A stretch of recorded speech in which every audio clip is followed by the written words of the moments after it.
क्या नाम है तुम्हारी सखी का? गेसु। चंदर ने खिसियाकर बड़ी जोर से सुधा का हाथ दबाया। हाय रे, शाम को आओगे? ना, नहीं, आज शाम को मेरी दावत है, वो ठाकुर साहब के यहाँ। देखो, वहाँ कुछ ऐसी वैसी बात मत कहना उस लड़की से, वरना उसके यहाँ दो दो बड़े बड़े बुलडॉग हैं। कहकर उसने गाल फुलाकर आंख फैलाकर ऐसी बुलडॉग की भंगिमा बनाई कि चंदर हंस पड़ा। ऐसी थी सुधा। ऐसा था चंदर। दोस्तों, अब जबकि 76 साल पहले छपे भारती जी के उपन्यास गुनाहों का देवता के 164 एडिशंस आ चुके हैं, यानी हर साल करीब करीब 2.25 एडिशंस। तो ये बहुत छोटी बात नहीं होती कि हर साल में आपके 2.25 एडिशंस आ जाएं, क्योंकि 76 का दुगना तो 152 होता है और उससे भी ज़्यादा यहाँ पे एडिशंस आ चुके थे। इसलिए मैंने रफ कैलकुलेशन है कि 2.25 एडिशंस हर साल आ चुके हैं। तो क्यों ना हम यहाँ मौजूद अभिनेत्रियों अभिनेताओं की आवाज़ और अंदाज में इस उपन्यास का एक खाका उनसे सुने। और इस क्रम को आगे बढ़ाएंगी अदिति जी।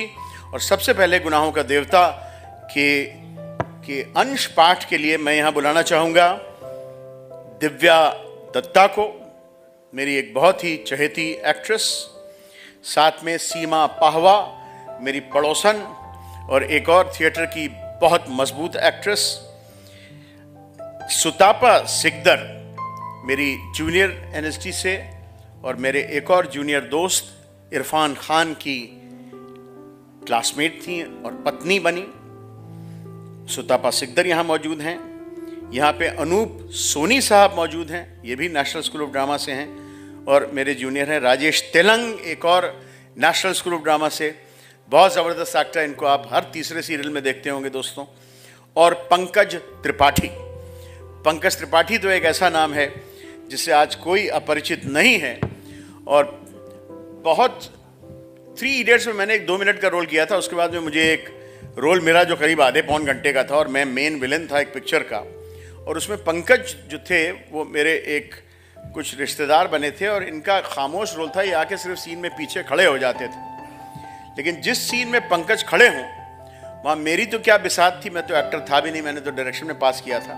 एक्सीडेंटल एक्टर में अपने आप को कहता हूँ। लेकिन वहाँ पे परेश रावल जैसा अभिनेता भी, उसको भी ये खामोश रह के पीछे खड़े होकर खा जाते थे। एक ऐसी स्प्रिंग जैसी एनर्जी पंकज त्रिपाठी के अंदर है दोस्तों। तो पंकज त्रिपाठी जी भी यहाँ आने वाले हैं, आ चुके हैं। और ये जो 7 सीटें हैं लगने जा रही हैं, इसमें से मैं फिर से नाम लूँगा पंकज त्रिपाठी जी का, राजेश तेलंग का, अनूप सोनी जी का, सुतापा सिकदर जी का, सीमा पाहवा जी का और दिव्या दत्ता जी का। करोगे याद तो हर बात याद आएगी। भारती जी की काल पर विजय पाने वाली यह किताब गुनाहों का देवता उस समय लिखी गई थी जब देश नया नया आज़ाद हुआ था। ऐसा मेरे गुरु बड़े भाई प्रशांत जी से बातचीत करते हुए ये बात सामने आई कि 5 ट्रिलियन इकोनॉमी बनने का दावा करने वाले हम लोग आज भी इस किताब को लगातार पढ़ रहे हैं। ऐसा क्यों? देश समाजवाद, वामपंथ, दक्षिणपंथ और उत्तर सत्य के युग में चल रहा है। इन सभी बदलाव की आंधियों के बावजूद किताब बेस्टसेलर है। आखिर क्यों? वन नाइट स्टैंड्स के जमाने में प्रेम में घुल जाने वाली इस कहानी को आज भी प्रेम का मील का पत्थर माना जाता है। आखिर क्यों? आइए जानते हैं इस देश की पहली पंक्ति के अभिनेताओं से, कवियों से, लेखकों से कि आज किस तरह परत दर परत ये किताब खोलकर वो हमारे सामने रखते हैं और हमें ये बताते हैं कि आखिर क्यों। गुनाहों का देवता। जोरदार तालियों के साथ स्वागत कीजिए पंकज त्रिपाठी जी, दिव्या दत्ता जी, राजेश तेलंग साहब, सीमा पावा जी, सुतापा सिकदर जी, अनूप सोनी जी।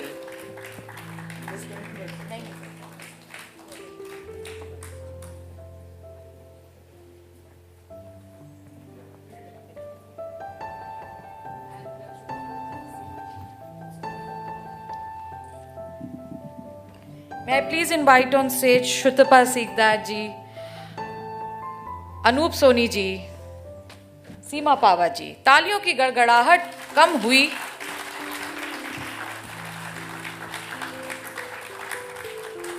हमारे सामने श्री राम गोपाल बजाज जी बैठे हैं।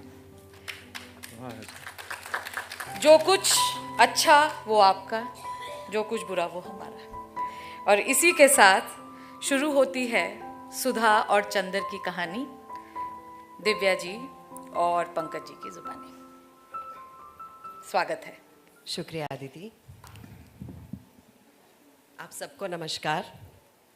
पहले तो ये हम सबकी बहुत खुशकिस्मती है कि इस खूबसूरत शाम का एक अहम हिस्सा बनने का मौका मिला, और यहाँ हम धर्मवीर भारती जी को, उनके लेखन को एक साथ इतने स्नेह के साथ सेलिब्रेट कर रहे हैं। उनके लेखन के लिए मैं क्या कहूँ, मुझे लगता है शायद कागज़ का हर पन्ना शायद इस उम्मीद में रहता होगा कि कब उनके लफ्ज़ों की स्याही उन पन्नों पर आ गिरेगी। एक बहुत खूबसूरत ख़जाना दे गए हैं हमें, जिससे हम आज भी प्रेरित होते हैं। और मेरा बहुत ही पसंदीदा किरदार सुधा, गुनाहों का देवता। वैसे सुधा अपने घर की पुरखिन थी। किस मौसम में कौन सी तरकारी पापा को माफिक पड़ती है, बाजार में चीज़ों का क्या भाव है, नौकर चोरी तो नहीं करता, पापा कितने सोसाइटियों के मेंबर हैं, चंदर के इकोनॉमिक्स में कोर्स में क्या है, ये सभी उसे मालूम था। मोटर या बिजली बिगड़ जाने पर वो थोड़ी बहुत इंजीनियरिंग भी कर लेती थी, और मातृत्व का अंश तो उसमें इतना था कि हर नौकर और नौकरानी उससे अपना सुख दुख कह देते थे। पढ़ाई के साथ साथ घर का सारा कामकाज करते हुए उसका स्वास्थ्य भी कुछ बिगड़ गया था, और अपनी उम्र के हिसाब से कुछ अधिक शांत, संयम, गंभीर और बुजुर्ग थी। मगर अपने पापा और चंदर, इन दोनों के सामने हमेशा उसका बचपन इठलाने लगता था। दोनों के सामने उसका हृदय उन्मुख था और स्नेह बाधाहीन। लेकिन हाँ, एक बात थी, उसे जितना स्नेह और स्नेह भरी फटकारें और स्वास्थ्य के प्रति चिंता अपने पापा से मिलती थी, वो सब बड़े निस्वार्थ भाव से वो चंदर को दे डालती थी। खाने पीने की जितनी परवाह उसके पापा उसकी रखते थे, ना खाने पर या कम खाने पर उसे जितने दुलार से फटकारते थे, उतना ही ख्याल वो चंदर का रखती थी। और स्वास्थ्य के लिए जो उपदेश उसे पापा से मिलते थे, उसे और भी स्नेह में पाकर वो चंदर को दे डालती थी। चंदर कै बजे खाना खाता है, यहाँ से जाकर घर पर कितनी देर पड़ता है, रात को सोते वक्त दूध पीता है या नहीं, इन सब का लेखा जोखा उसे सुधा को देना पड़ता। और जब कभी उसके खाने पीने में कोई कमी रह जाती तो उसे सुधा की डांट खानी ही पड़ती थी। पापा के लिए सुधा अभी बच्ची थी, और स्वास्थ्य के मामले में सुधा के लिए चंदर अभी बच्चा था। और कभी कभी तो सुधा की स्वास्थ्य चिंता इतनी ज्यादा हो जाती थी कि चंदर बेचारा, जो खुद तंदुरुस्त था, घबरा उठता था। एक बार सुधा ने कमाल कर दिया। उसकी तबीयत खराब हुई और डॉक्टर ने उसे लड़कियों का एक टॉनिक पीने के लिए बताया। इम्तिहान में जब चंदर कुछ दुबला सा हो गया तो सुधा अपनी बची हुई दवा ले आई और लगी चंदर से जिद करने के लिए, पियो इसे। जब चंदर ने किसी अखबार में उसका विज्ञापन दिखाकर बताया कि लड़कियों के लिए है, तब कहीं जाकर उसकी जान बची। इसलिए जब आज सुधा ने चाय के लिए कहा तो उसकी रूह कांप गई, क्योंकि जब कभी सुधा चाय बनाती थी तो प्याले के मुंह तक दूध भरकर उसमें 2-3 चम्मच चाय का पानी डाल देती थी। और अगर उसने ज्यादा स्ट्रांग चाय की मांग की तो उसे खालिस दूध पीना पड़ता था, और चाय के साथ फल और मेवा और खुदा जाने क्या क्या। और उसके बाद सुधा का इसरार, ना खाने पर सुधा का गुस्सा, और उसके बाद की लंबी चौड़ी मनुहार। इस सब से चंदर बहुत घबराता था। लेकिन जब सुधा उसे स्टडी रूम में बिठाकर जल्दी से चाय बना लाई तो उसे मजबूर होना पड़ा। और बैठे बैठे निहायत बेबसी से उसने देखा कि सुधा ने प्याले में दूध डाला और उसके बाद थोड़ी सी चाय डाल दी। उसके बाद अपने प्याले में चाय डालकर और 2 चम्मच दूध डालकर आप ठाठ से पीने लगी, और बेतकल्लुफी से दूधिया चाय का प्याला चंदर के सामने खिसकाकर बोली, पीजिए, नाश्ता आ रहा है। चंदर ने प्याले को अपने सामने रखा और उसे चारों तरफ घुमाकर देखता रहा कि किस तरफ से उसे चाय का अंश मिल सकता है। जब सभी ओर से प्याले में क्षीर सागर नजर आया तो उसने हार कर प्याला रख दिया। क्यों पीते क्यों नहीं? सुधा ने अपना प्याला रख दिया। पिए क्या, कहीं चाय भी हो? तो और क्या खालिस चाय पीजिएगा? दिमागी काम करने वालों को ऐसी ही चाय पीनी चाहिए। तो अब मुझे सोचना पड़ेगा कि मैं चाय छोड़ूं या रिसर्च। न ऐसी चाय मुझे पसंद है, न ऐसा दिमागी काम। लो, आपको विश्वास नहीं होता? मेरी क्लास फेलो है गेसु काजमी, सबसे तेज लड़की है। उसकी अम्मी उसे दूध में चाय उबाल कर देती है। क्या नाम है तुम्हारी सखी का? गेसु। बड़ा अच्छा नाम है। और क्या, मेरी सबसे घनिष्ठ मित्र है और उतनी ही अच्छी है जितना अच्छा नाम। जरूर जरूर, मुंह बिचकाते हुए चंदर ने कहा, और उतनी ही काली होगी जितने काले गेसु। धत, शर्म नहीं आती किसी लड़की के लिए ऐसा कहते हुए? और हमारे दोस्तों की बुराई करती हो तब? तब क्या, वो तो सब हैं ही बुरे। अच्छा तो नाश्ता, पहले फल खाओ। और वो प्लेट में छील छील कर संतरा रखने लगी। इतने भी ज्यों ही वो झुककर एक गिरे हुए संतरे को नीचे से उठाने लगी कि चंदर ने झट से उसका प्याला अपने सामने रख लिया और अपना प्याला उधर रख दिया और शांत चित्त से पीने लगा। संतरे की फांकें उसकी ओर बढ़ाते हुए ज्यों ही उसने एक घूंट चाय ली तो वो चौंक कर बोली, अरे ये क्या हुआ? कुछ नहीं, हमने उसमें दूध डाल दिया। तुम्हें दिमागी काम रहता है ना? चंदर ने ठाठ से चाय घूंटते हुए कहा। सुधा कुड़ गई, कुछ बोली नहीं। चाय खत्म करके चंदर ने घड़ी देखी। अच्छा लाओ, क्या टाइप करना है? अब बहुत देर हो रही है। बस यहाँ तो 1 मिनट बैठना बुरा लगता है आपको।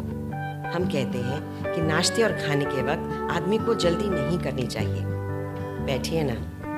अरे तो तुम्हें कॉलेज की तैयारी नहीं करनी है? करनी क्यों नहीं है? आज तो गेसु को मोटर पर लेते हुए तब जाना है। तुम्हारी गेसु और कभी मोटर पर चढ़ी है? जी, वो साबिर हुसैन खाजमी की लड़की है। उसके यहाँ 2 मोटरें हैं और रोज तो उसके यहाँ दावतें होती हैं। अच्छा, हमारी तो दावत कभी नहीं की। आहा हा, गेसु के यहाँ दावत खाएंगे इसी मुंह से। जनाब, उसकी शादी भी तय हो गई है, अगले जाड़ों तक शायद हो भी जाए। छी, बड़ी खराब लड़की हो। कहाँ रहता है ध्यान तुम्हारा? सुधा ने मजाक में पराजित कर बहुत विजय भरी मुस्कान से उसकी ओर देखा। चंदर ने झेप कर निगाह नीची कर ली तो सुधा पास आकर चंदर का कंधा पकड़कर बोली, अरे उदास हो गए? नहीं भैया, तुम्हारा भी ब्याह तय कराएंगे, घबराते क्यों हो? और एक मोटी सी इकोनॉमिक्स की किताब उठाकर बोली, लो इस मुटक्की से ब्याह कर लो। लो बातचीत कर लो, तब तक मैं वो निबंध ले आऊं टाइप कराने वाला। चंदर ने खिसियाकर बड़ी जोर से सुधा का हाथ दबाया। हाय रे! सुधा ने हाथ छुड़ाकर मुंह बनाते हुए कहा, लो बाबा, हम जा रहे हैं, काहे बिगड़ रहे हैं आप? और वो चली गई। डॉक्टर साहब का लिखा हुआ निबंध उठा लाई और बोली, लो ये निबंध की पांडुलिपि है। उसके बाद चंदर की ओर बड़े दुलार से देखते हुए बोली, शाम को आओगे? ना। अच्छा, हम परेशान नहीं करेंगे, तुम चुपचाप पढ़ना। जब रात को पापा आ जाएं तो उन्हें निबंध की प्रतिलिपि देकर चले जाना। नहीं, आज शाम को मेरी दावत है, वो ठाकुर साहब के यहाँ। तो उसके बाद आ जाना। और देखो, अब फरवरी आ गई है, मास्टर ढूंढ दो हमें। नहीं, ये सब झूठी बात है। हम कल सुबह आएंगे। अच्छा, तो सुबह जल्दी आना और देखो मास्टर लाना मत भूलना। ड्राइवर तुम्हें मुखर्जी रोड पहुंचा देगा। वो कार में बैठ गया और कार स्टार्ट हो गई कि फिर सुधा ने पुकारा। वो फिर उतरा। सुधा बोली, लो ये लिफाफा तो भूल ही गए थे, पापा ने लिख दिया है, उसे दे देना। अच्छा कहकर फिर चंदर चला कि फिर सुधा ने पुकारा, सुनो।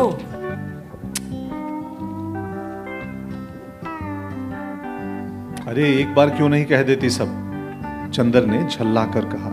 अरे बड़ी गंभीर बात है, देखो वहां कुछ ऐसी वैसी बात मत कहना उस लड़की से, वरना उसके यहाँ 2-2 बड़े बड़े बुलडॉग हैं। कहकर उसने गाल फुलाकर आंख फैलाकर ऐसी बुलडॉग की भंगिमा बनाई कि चंदर हंस पड़ा।